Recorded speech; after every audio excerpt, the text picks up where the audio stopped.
ಎಲ್ರಿಗೂ ನಮಸ್ಕಾರ. ನನ್ನ ಹೆಸರು ಅರ್ಪಿತಾ ಮಂಜುನಾಥ್. ನಮ್ಮೂರು ಬಂದು ಹರಿಗೆ.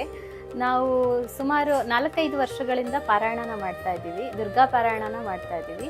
ನಮ್ಗಾಗ್ತಿರೋ ಅನುಭವ ಏನಪ್ಪ ಅಂದರೆ, ಪ್ರತಿನಿತ್ಯ ಮಾಡ್ತಾ ಇದ್ದೀವಿ ಆ ದೇವಿ ಪಾರಾಯಣನ. ನನ್ನ ಅನುಭವದ ಮಾತು ಏನಂದರೆ, ಆ ದೇವಿನೇ ನನ್ನ ಜೊತೆಗಿದ್ದಾಳೆ ಅನ್ನೋದು ನನ್ನ ನಂಬಿಕೆ. ಜೊತೇಲಿ ನನ್ನ ಆರೋಗ್ಯ ಸ್ಥಿತಿ ಸರಿ ಇರಲಿಲ್ಲ. ಪ್ರತಿ ಸಲನೂ ಪಾರಾಯಣ ಮಾಡೋದ್ರಿಂದ ನನಗೆ ಏನೋ ಒಂದು ಉತ್ಸಾಹ ಹುಮ್ಮಸ್ಸು ಸಿಕ್ತಂಗೆ ಆಗ್ತಾಯಿತ್ತು ನನಗೆ.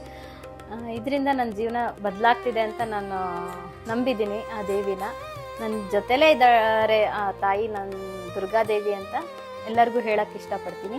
ಇದರಿಂದ ಎಲ್ಲರಿಗೂ ಒಳ್ಳೆಯದಾಗುತ್ತೆ. ಪ್ರತಿಯೊಬ್ಬರೂ ಪಾರಾಯಣ ಮಾಡಿ. ಡಿಸೆಂಬರ್ 22-23ರಂದು ಅಖಂಡ ಪಾರಾಯಣ ನಡೀತಾ ಇದೆ. ಎಲ್ಲರೂ ಬಂದು ಭಾಗವಹಿಸಿ. ನಮ್ಮೆಲ್ಲರಿಗೂ ಒಳ್ಳೆಯದಾಗದೆ ನಮ್ಮ ಮುಖ್ಯ ಉದ್ದೇಶ. ಇದರಿಂದ ದುರ್ಗಾ ಪಾರಾಯಣ ಅನ್ನೋದು ಜೀವನದಲ್ಲಿ ಅಳವಡಿಸ್ಕೊಳ್ಳೋದ್ರಿಂದ ಎಲ್ಲರಿಗೂ ಒಳ್ಳೆಯದಾಗುತ್ತೆ. ನಮಸ್ಕಾರ ಎಲ್ರಿಗೂ.